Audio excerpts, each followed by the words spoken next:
दोस्तों, आज हम आपके लिए लक्ष्मण जी की त्याग की कथा लेकर आए हैं। तो चलिए शुरू करते हैं। लक्ष्मण जी की त्याग की यह अद्भुत पौराणिक कथा कोई नहीं जानता। हनुमान जी की राम भक्ति की गाथा संसार भर में गाई जाती है। लक्ष्मण जी की भक्ति भी अद्भुत थी। लक्ष्मण जी की कथा के बिना श्री राम कथा पूर्ण नहीं है। अगस्त्य मुनि अयोध्या आए और लंका युद्ध का प्रसंग छिड़ गया। भगवान श्री राम ने बताया कि उन्होंने कैसे रावण और कुंभकर्ण जैसे प्रचंड वीरों का वध किया और लक्ष्मण ने भी इंद्रजीत और अतिका जैसे शक्तिशाली असुरों को मारा। अगस्त्य मुनि बोले, श्री राम, बेशक रावण और कुंभकर्ण भी प्रचंड वीर थे, लेकिन सबसे बड़ा वीर तो मेघनाद ही था।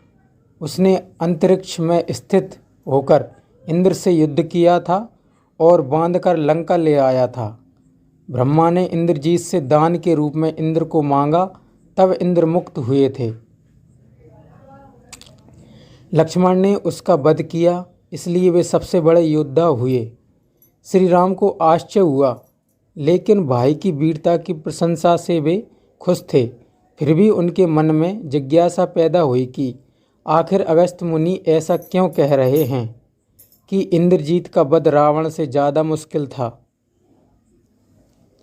अगस्त्य मुनि ने कहा, प्रभु, इंद्रजीत को वरदान था कि उसका वध वही कर सकता था जो 12 वर्षों तक न सोया हो, जिसने 12 साल तक किसी स्त्री का मुख न देखा हो और 12 साल तक भोजन न किया हो।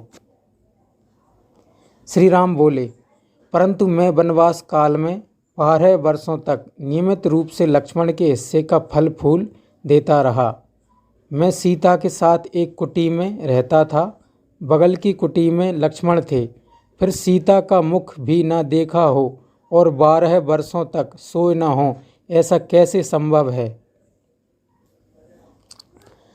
अगस्त्य मुनि सारी बात समझकर मुस्कुराए। प्रभु से कुछ छुपा है भला। दरअसल सभी लोग सिर्फ श्री राम का गुणगान करते थे, लेकिन प्रभु चाहते थे कि लक्ष्मण के तप और वीरता की चर्चा भी अयोध्या के घर घर में हो। अगस्त्य मुनि ने कहा, क्यों ना लक्ष्मण जी से पूछा जाए। लक्ष्मण जी आए। प्रभु ने कहा कि आपसे जो पूछा जाए उसे सच सच कहिएगा। प्रभु ने पूछा, हम तीनों 14 वर्षों तक साथ रहे, फिर तुमने सीता का मुख कैसे नहीं देखा। फल दिए गए फिर भी अनाहारी कैसे रहे और 14 साल तक सोए नहीं, यह कैसे हुआ। लक्ष्मण जी ने बताया, भैया, जब हम भाभी को तलाशते ऋषिमुख पर्वत गए तो सुग्रीव ने हमें उनके आभूषण दिखाकर पहचानने को कहा। आपको स्मरण होगा कि मैं तो सिवाय उनके पैरों के नुपुर के कोई आभूषण नहीं पहचान पाया था, क्योंकि मैंने कभी भी उनके चरणों के ऊपर देखा ही नहीं। 14 वर्ष नहीं सोने के बारे में सुनिए। आप और माता एक कुटिया में सोते थे। मैं रात भर बाहर धनुष पर बाण चढ़ाए पहरेदारी में खड़ा रहता था।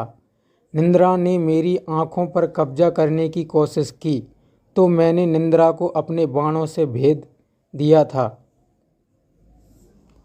निंद्रा ने हारकर स्वीकार किया कि वह 14 साल तक मुझे स्पर्श नहीं करेगी, लेकिन जब श्री राम का अयोध्या में राज्याभिषेक हो रहा होगा और मैं उनके पीछे सेवक की तरह छत्र लिए खड़ा रहूँगा, तब वह मुझे घेरेगी। आपको याद होगा, राज्याभिषेक के समय मेरे हाथ से छत्र गिर गया था। अब मैं 14 साल तक अनाहारी कैसे रहा। मैं जो फल फूल लाता था, आप उसके 3 भाग करते थे। एक भाग देकर आप मुझसे कहते थे कि लक्ष्मण, फल रख लो। आपने कभी फल खाने को नहीं कहा। फिर बिना आपकी आज्ञा के मैं उसे खाता कैसे। मैंने उन्हें संभाल कर रख दिया। सभी फल उसी कुटिया में अभी भी रखे होंगे। प्रभु के आदेश पर लक्ष्मण जी चित्रकूट की कुटिया में से वे सारे फलों की टोकरी लेकर आए और दरबार में रख दिया। फलों की गिनती हुई तो 7 दिन के हिस्से के फल नहीं थे। प्रभु ने कहा, इसका अर्थ है कि तुमने 7 दिन तो आहार लिया था। लक्ष्मण जी ने 7 फल कम होने के बारे में बताया कि उन 7 दिनों में फल आए ही नहीं। पहला, जिस दिन हमें पिताश्री के स्वर्गवासी होने की सूचना मिली, हम निराहारी रहे। दूसरा, जिस दिन रावण ने माता का हरण किया, उस दिन फल लाने कौन जाता। तीसरा, जिस दिन समुद्र की साधना कर आप उससे राह मांग रहे थे। चौथा, जिस दिन आप इंद्रजीत के नागपाश में बंधकर दिन भर अचेत रहे। पांचवा, जिस दिन इंद्रजीत ने मायावी सीता को काटा था और हम शोक में थे। छठवां, जिस दिन रावण ने मुझे शक्ति मारी। और सातवां, जिस दिन आपने रावण वध किया। इन दिनों में हमें भोजन की सुध कहाँ थी। विश्वामित्र मुनि से मैंने एक अतिरिक्त विद्या का ज्ञान लिया था, बिना आहार किए जीने की विद्या। उसके प्रयोग से मैं 14 साल तक अपनी भूख को नियंत्रित कर सका, जिससे इंद्रजीत मारा गया। भगवान श्री राम ने लक्ष्मण जी की तपस्या के बारे में सुनकर उन्हें हृदय से लगा लिया। यह थी दोस्तों लक्ष्मण जी की त्याग की कथा। ऐसी ही पौराणिक कथाओं की जानकारी के लिए हमारे चैनल को सब्सक्राइब करें और कहानी अच्छी लगी हो तो वीडियो को लाइक